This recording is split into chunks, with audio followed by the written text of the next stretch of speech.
Hey, thank you for joining us on this fascinating study through the book of Revelation. I'm humbled that you're here and just can't wait to dive into this. And we're going to start every study with a moment of prayer. So let me invite you to pray with me, and we're going to ask God's blessing upon our study today. So let's do that. Father, I thank you for the beauty of this book. Incredibly powerful words and reminders for us. And so I just pray for the influence of your Holy Spirit now to work through my voice and through the minds and the ears of those who are listening right now. And I just pray for clarity, that you help the Word of God to be clear. It's not always easily understood, Lord, and so I just pray for that help in this study, and then you'll be glorified completely as we turn our lives and our focus and our center upon you. So help that to happen as we study together, and I pray that in the name of Jesus. Amen. Well, many years ago, I developed a love and an appreciation for the book of Revelation. And that doesn't mean that I understand it all. And I just feel like we got to clarify that before we jump into that. My most frequent answer when people give me questions about the book of Revelation is I don't know.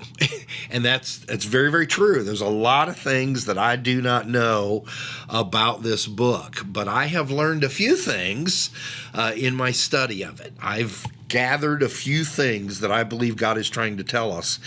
And quite frankly, that is why I love the book.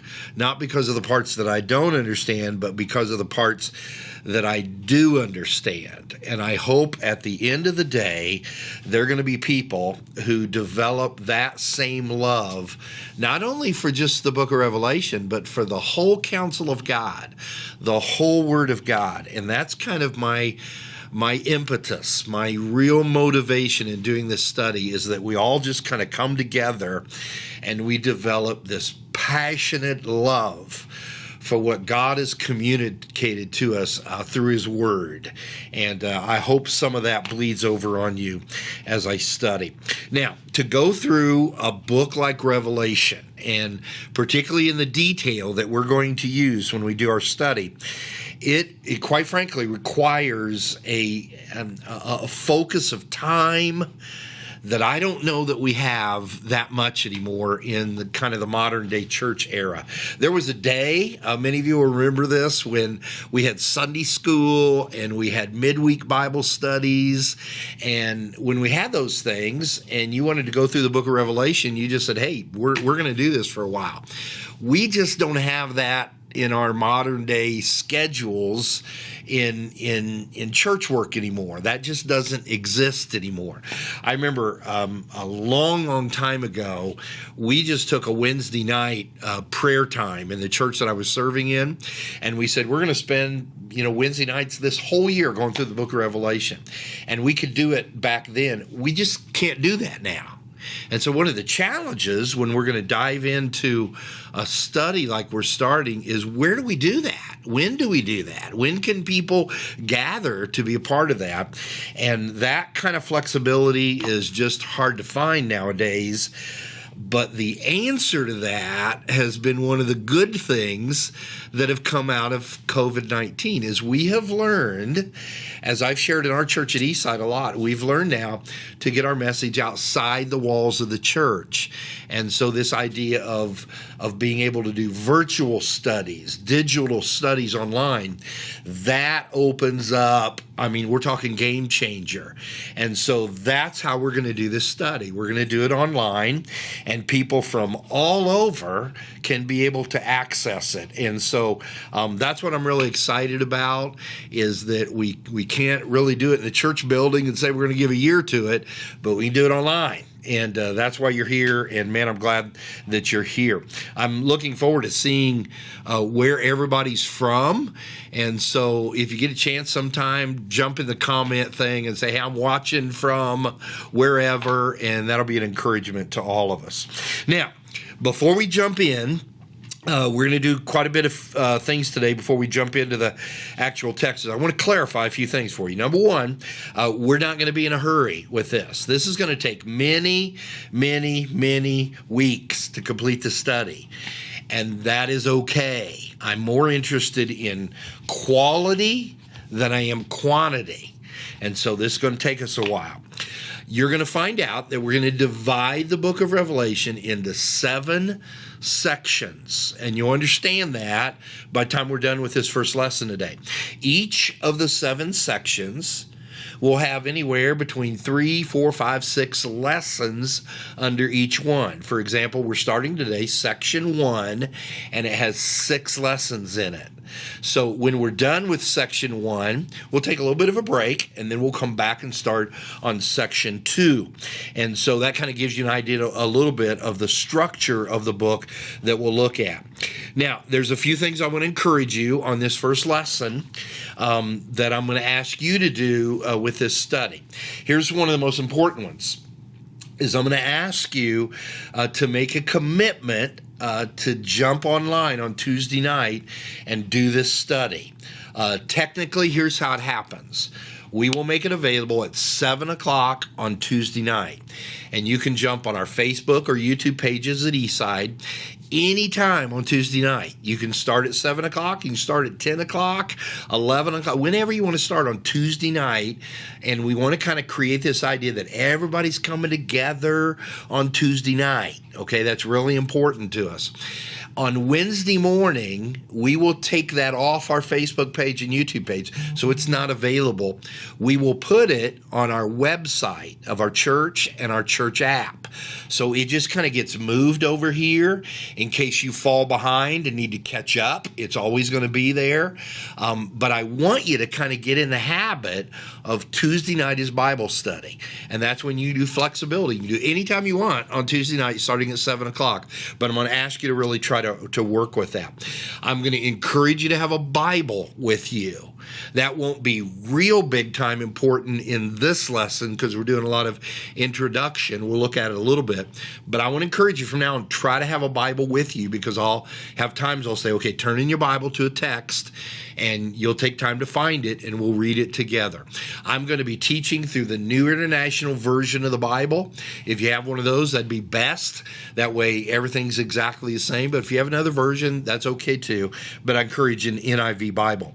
And I also want to encourage you have a notebook and a pen so you can take some notes. And so there's going to be times I'm going to say, write this down, and just get you a notebook and write those things down. That will be so super, super, super helpful for you to be able to do that. Now, I want to tell you a little story. It's going to feel a little bit like you're in school, and that's okay. That's what I want it to be, kind of going to school, learn the book of Revelation. And I want to tell you a little bit of a story about this first lesson on section 1 and kind of give you an idea where we're going to go with this particular lesson. About 6 years or so ago, I went through a period of time that many of you have went through also, where we had to settle the estate of our parents. Our parents had recently passed away, and now my siblings had to kind of settle everything. And I know many of you have been through that time in your life. And while we were going through everything, I found this stack of books. I always knew my dad liked to read. I didn't know he liked to read as much as he did. He had all these books. And I noticed a lot of them were authored by a guy by the name of John Grisham, who wrote kind of legal thriller type novels. And so I took about 2 or 3 of those, and I just took them home with me.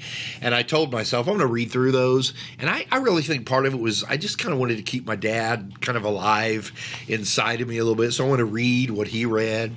Well, something happened that I didn't anticipate. I fell in love with John Grisham books. I began to find out that a lot of people read John Grisham books, and I just fell in love with these things. It almost was, for me, therapeutic. It kind of took me out of my world and went into another kind of fictional world, and I fell in love. I fell in love with those books so much that today, after 5-6 years of doing this, I have read every single book that John Grisham has ever written and published. I've read every one of them. And in the early days, when I was choosing the next book, I would get on a site somewhere and it read the summaries of every one of his books. And it might be a paragraph or two, just kind of read it. And that helped me choose which next book I wanted to read. Now, I tell you that story because that is exactly what is needed when you start a study on the book of Revelation, is that it is imperative to have a summary, kind of a general understanding of what this book is going to be about. And so what we're going to do in the very first two lessons, this lesson and the next lesson, is we're gonna do a summary of the book of Revelation. I want you to think of it that right now we're kind of looking from 40,000 feet view. We're kind of looking at a high view. Most of our study through Revelation, we're going to use a microscope. We're going to get down into the weeds and get really deep in the text. But we're going to start with a telescope. We're going to take two lessons with a telescope, and we're just going to look at what is the general summary of the book. And so what we're going to do today is I'm going to give you 5, and these are the things that I would encourage you to write down. And so I'll tell you each one of them. 5 general kind of summary observations of the book. And these are critical to understand and know before we start diving down into the weeds of the book. And then next week, when we get into our second lesson, we're going to look at the very introductory words of the book where the author gives his introduction. And so today's kind of a summary of it. And then next week is here's how the author introduces the book. And then in the third lesson, we really get down into the weeds of the text. So today, I want you to think of 5 general observations of the book. Here's number 1, and you can write this down. There are multiple interpretations of this book. There are multiple interpretations of this book. My first experience with Revelation was in a Bible college class with a professor by the name of Dr. Robert Lowry of Lincoln Christian College back in the 1980s. And Dr. Lowry spent much of his life diving into this book, learning about it, writing about it, and I was one of the very privileged few who were lucky enough to be enrolled in one of his classes on the book of Revelation. Dr. Lowry passed away in 2011. I've often wondered what it must have been like for him, who had spent most of his life studying this book, and then for him to appear in glory. And I've wondered what that must have been like for everything he'd studied and now to actually see it in real time. Man, I just get goosebumps about that. But Dr. Lowry presented this idea of the book of Revelation. It was my very first experience with it. And he told us a story to start the class, and I remember it today after all these years. He was talking about one of the first times he ever studied it. And he was in a class setting too, and the professor came in, and on the first day of the class, he asked some guys if they would help him. And there were 3 or 4 guys from the class. He said, "Would you help me a little bit?" And he said, "I need you to walk with me." And they walked down to his office, and they started carrying these books back in the room. And all the students are in the room. They're just kind of watching the professor and 3 or 4 of these guys. They're just hauling all these books, and it took them about a half hour. And they had lined up like one whole side of the classroom up against the wall. And at the end of it, the professor sat down and he said, "Every one of these books is a commentary in the book of Revelation. And no 2 of them agree." And he said, "That's your first lesson of the day. Thank you. You're dismissed." And that story illustrates the idea that there's just not one interpretation of this book. There are multiple interpretations of the book. And I want you to be clear about that. Be very clear about that. I have a lot of resources about the book that I use when I study. And one of the most helpful ones that I have is a volume that was put together, edited by a guy by the name of Steve Gregg, and is called Revelation 4 Views. And it takes every place in the book of Revelation, and it says there's primarily 4 different interpretations. And there's little legs off each of the 4. But this book is very, very helpful to me, constantly reminding that there's different ways to look at this book. And I'm going to be presenting my angle on it. And throughout the study, I'll have times where I'll say, now I want you to hear this other angle as well, because there are times in which all of the angles make complete sense. And I want you and I just to be aware of that and understand that. Greg wrote this paragraph. I want you to listen to this early in his edited version. He said this: I became aware of radically different approaches to Revelation that made at least as much sense as did mine. And over the next decade, I found myself favoring first one view and then another as I became aware of the merits of each. And eventually, I came to appreciate the strengths of each position sufficiently to allow me to view those who held each of them with a measure of respect.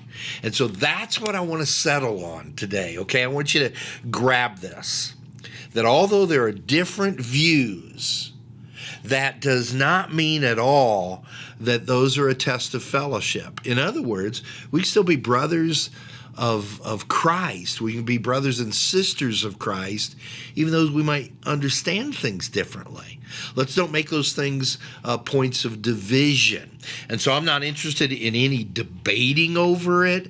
I just want to say, here's kind of different angles you can understand the book, and here's kind of my angle of it. And I'll do my very best as we go through this to kind of show you those different things. I'm often reminded of something Jesus said in Matthew chapter 12, verse 50. So if you're writing notes, just write that text down. You look at it later. And Jesus said, "For whoever does the will of my Father in heaven is my brother and sister and mother." He didn't say my Christian family are the people who agree with me on certain doctrines. He didn't say my brother and sister in Jesus are the people who believe the same things I do about Revelation. He didn't say that. He said what binds us is people who say, I want to do the will of God. I want to center my life on God. And so let's remember that, okay? Different viewpoints, a lot of different viewpoints of Revelation, but we're still in the same family. We're still unified. So it's very, very important that you catch that. Now, here's the second observation that I want you to hear about. All of spiritual history has always been and always will be a conflict, a tension between good and evil. And the book of Revelation is going to keep coming back to that battle between good and between evil, the tension that exists between those two forces. And so that general observation, that's got to be seeded into you as we go through this study, because we're going to talk about it over and over and over. Now, the characters, good and evil, kind of change, represent themselves in different ways in different times. Ultimately, it is this battle between God and Satan. Started in the Garden of Eden, will not end until the return of Jesus. And so you've got God and Satan at conflict, in tension, battling each other. But then those forces of good then have other characters. There is a national/governmental aspect to it. Often in the book we will talk about Israel and Babylon. Israel being the force of good in the Old Testament, Babylon being the force of evil. Revelation talks about that all the time. It will talk about the Roman Empire and the church of the first century. The church being the force of good, the Roman Empire being the force of evil. And you can just begin to play that in your mind a little bit about human history, different times where it appeared there were these conflictual tensions between opposing forces on a government or on a national scale. Israel and Germany, perhaps the United States and Russia, periods of different times where you had that. And so the book of Revelation will bring those national governmental tensions up, and we'll see those as we break into that.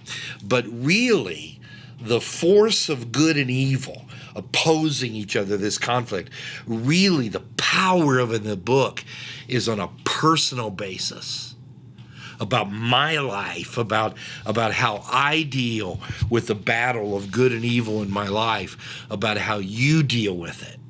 See, we are all created in the image of God. And so there's a little bit of good in every one of us. There's a force of good there. And if you're a Christian, you have the Holy Spirit inside of you. You've got a lot of good in you. But guess what? We're still people of the flesh. We still have an evil side to us.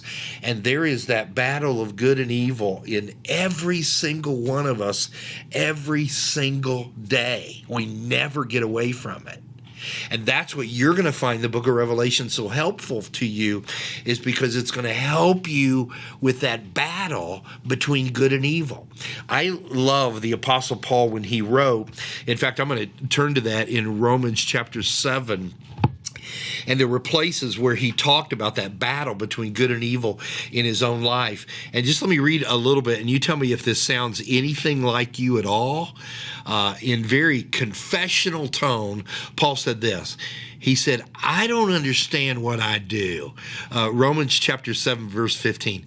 I don't understand what I do, he said. For what I want to do, I don't do that. What I hate, that's what I do. Has that ever been you? He said it again a little bit later in the 19th verse, same chapter, Romans 7:19. He said, for what I do, the things that I'm doing all the time, what I do is not the good that I want to do. No, I end up doing the evil that I don't want to do. And I don't know if that's ever been you, but I'll bet it has if you're honest. There's times when you know what's right, that's what you want to do, and you end up doing what's wrong, what you really don't want to do. What in the world is all that about? Conflict of good and evil. And the book of Revelation is going to tell us how that conflict battles throughout history, how it battles in your life, how it battles in my life. It's going to show us how to work through that battle. It's going to show us how that battle is going to end. But the book is crazy personal. And so I want to challenge you. I'll do this over and over. Don't get so caught up in the national scale of things. You know, what nation, at what point in history. Try not to make that be your focus. Your focus is, dude, what's this got to do with me? When I'm battling good and evil, and it just seems like evil is having its day, it's got my number. How do I deal with that? That's where it's going to be helpful to you. Okay, third observation. We've went through two of them. The third observation is that this particular book of Revelation was written to persecuted Christians in the first century. So that's who's getting the book.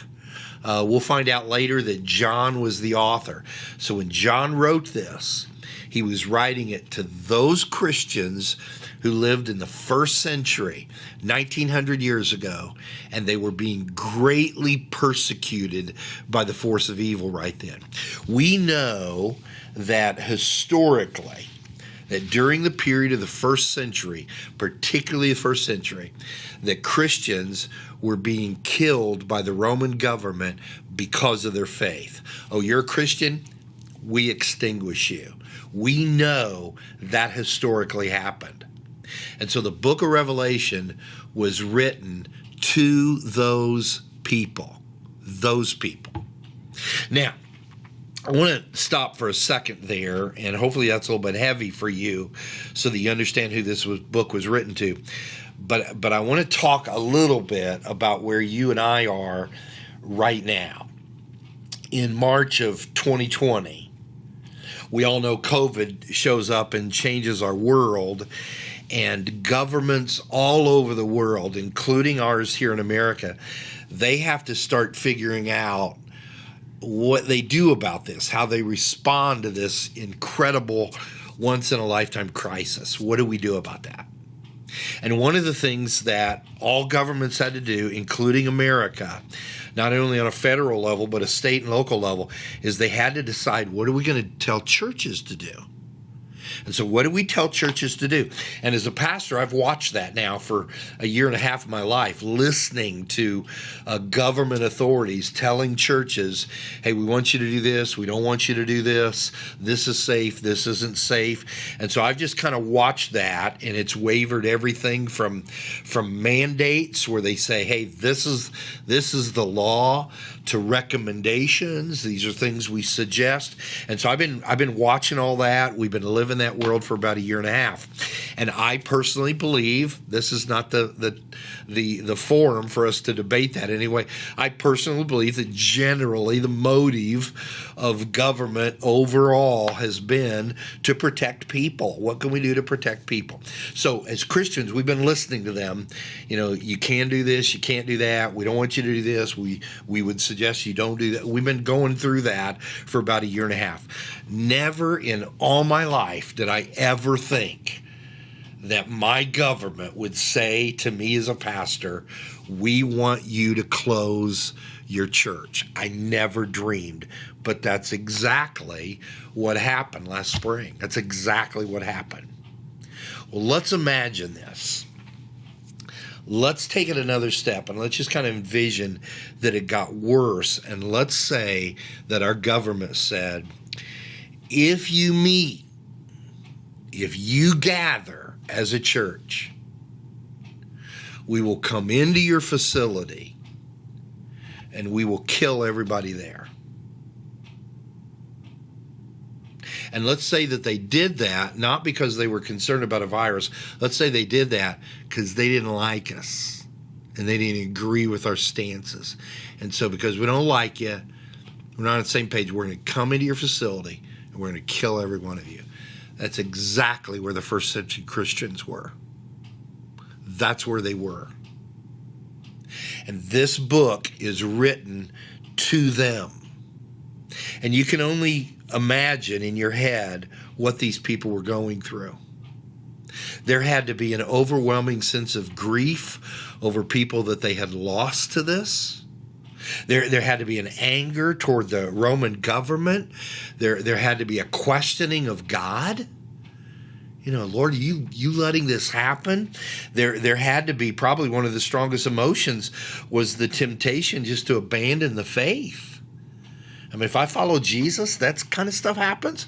Dude, I'm just not going to follow Jesus. They had to have all this stuff going on. And the gist of the book is written to help those people in that reality. That's what the book of Revelation is about. And sometimes I think we get caught up too much in, we're in Revelation. It's going to talk about how Jesus is going to come back, and it's going to talk about what's all going to happen there, and it's going to talk about all these end time stuff. And we get caught up on that, and we forget what the book is about.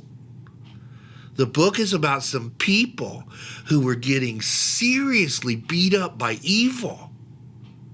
And this book is written to them to say, I want you to hang in there. I don't want you to quit. I don't want you to give up yet, because we're going to win this battle. We will win this battle. And so let's understand that the book itself is about persecution of people who are getting beat up by the force of evil. Now, you can think about the first century Christians. We're going to talk a lot about them. But you can apply this to your life too. You can apply this to our life right now. And I have to believe that there are people who are going to be with us with this study, probably some right now, and you just been getting the tar beat out of you by evil. You've just had an unbelievable year, or you've had an unbelievable life. You say, man, I know what it's like for evil to beat the tar out of me. I don't know how much more I can take about that. And if you've ever felt that for a year or for maybe a week or whenever your season of that has been going on, this book, man, it is written for you. That's what's so powerful about this book, about what we do in this battle between good and evil. Now, let me go to the fourth general observation. And it applies a lot to the third. The third is that there's this conflict between good and evil. And the book is going to talk to us about that, how that plays out, how it ends. And then the fourth one, the fourth observation, is the one that I want you to hear more than probably anything that I say in this particular lesson. And that is that the primary themes of the book, when I say that, I'm talking about things that come up over and over and over and over and over in the book. They're just nonstop coming, are hope, perseverance, and holiness. And I want you to write those down if you're writing them down. These are the themes of the book: hope, perseverance, and holiness. And hear this very intentionally, hear this.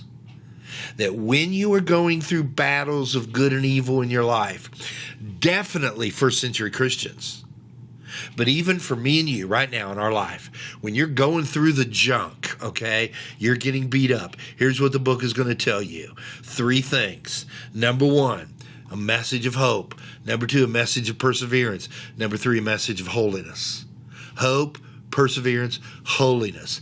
And they go in order. Very important, these are in order. And you're going to hear them happen in order all through the study. So look at each one. Hope. What does hope mean?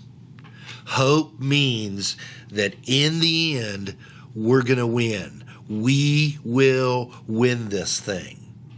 I sometimes think that when we hear the word hope today in our modern day and time, we really interpret the word hope as wish. So we say things like, man, I hope it's sunny today because we're going to go to the lake. What you're saying is, well, I'm wishing that it's sunny. In the Bible, when the Bible uses the word hope, it never uses it as a wish.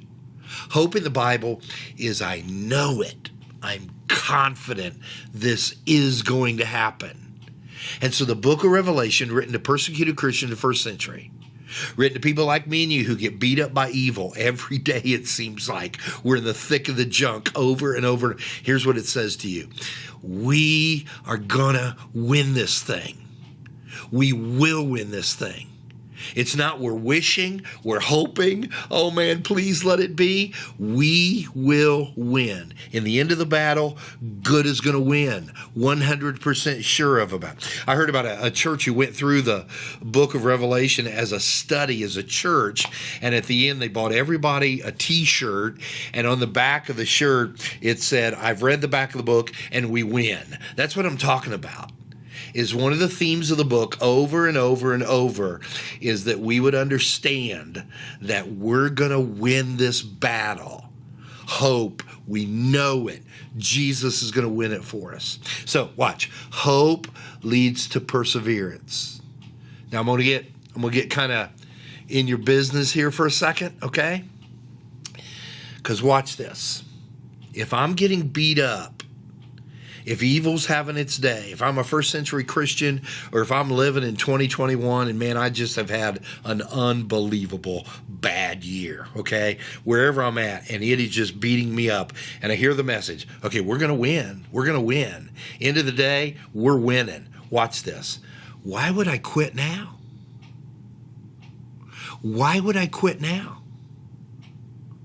If I know I'm going to win at the end of the fourth quarter, why am I going to quit in the third quarter? Why would I do that?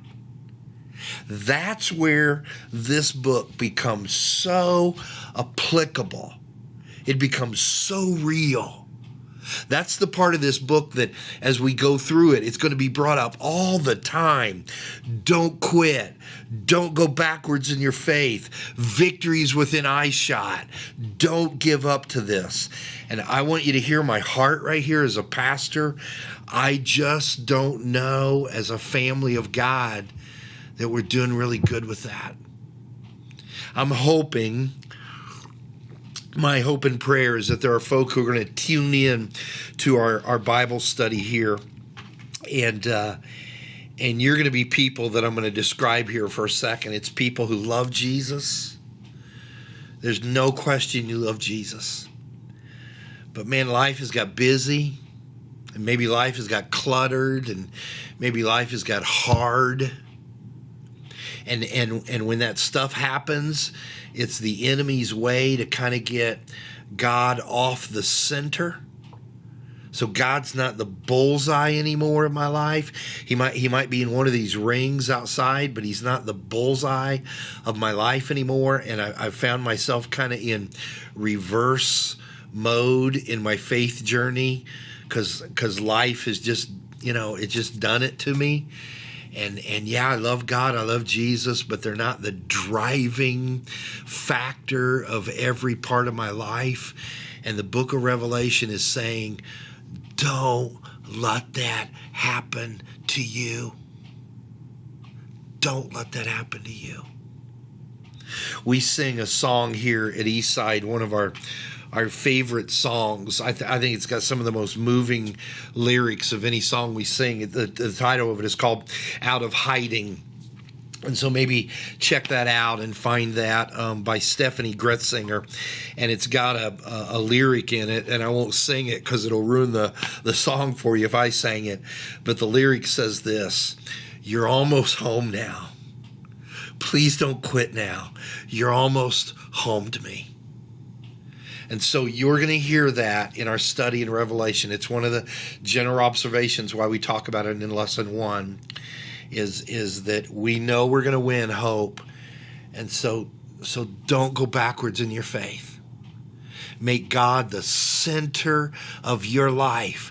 No matter how tough evil gets, no matter how much you get beat up, no matter how busy life gets, no matter how cluttered life is, those are all satanic measures of pulling you away from a God-centered life. Persevere in it. And remember, I told you the themes: hope and perseverance and holiness.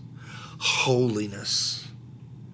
Over and over in the book of Revelation, it encourages Christians, watch this, in their effort of persevering in their faith, that the way you persevere in that is that you remain holy in a world that is progressively evil.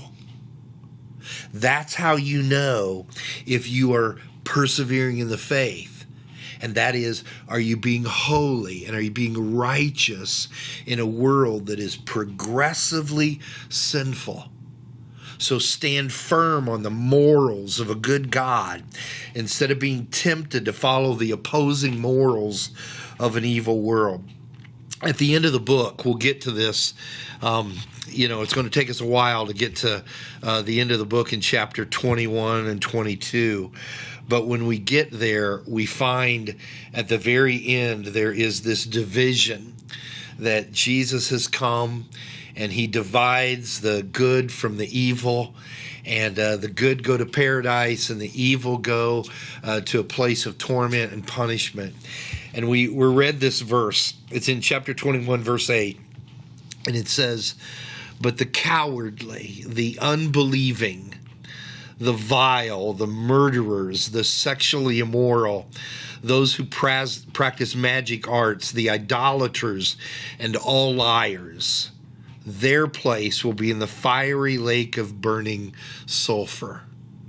And so what we find out is that the book leads us to this point, and I'm begging that you're hanging with me. Don't lose me here yet. That the book is calling Christians right now to persevere in a holy lifestyle. Don't get caught up in the evil lifestyle that the force of evil brings into our world. And that was real in the first century, and it is real today. So that's the book. We tend to think this book is about all this stuff about the future, and it is. It's going to tell us that. But the power of the book is today. Today. One of my favorite quotes that I read somewhere, I don't know where I read it, so I can't give it the credit that it warrants, but it said the book of Revelation is not written to satisfy the curiosity of the future, but rather to stimulate faithfulness in the present hour of crisis. Did you hear that? It's not written to satisfy our curiosity about the future. It's written to stimulate faithfulness in the present hour of crisis. Be faithful today. So that's kind of the summary of the fourth point that I wanted you to see are the themes of hope and perseverance and holiness. Now, last general observation today, and it's kind of a technical one, so I'll do it as quick as I can, but I want you to hear it real carefully. And that is a structure that is called progressive parallelism. Let me say that again so you can write it down. The book is written in a structure called progressive parallelism. Now, the first time that I ever learned what that was in Dr. Lowry's class. So we're talking 40 years ago. I remember hearing it. Never heard it before. I've seen that as a growing understanding through the years. More and more scholars are going back to that and understanding that the book of Revelation was written in what is called progressive parallelism. Now, here's what I mean by that. And it's kind of hard for me to do this virtually.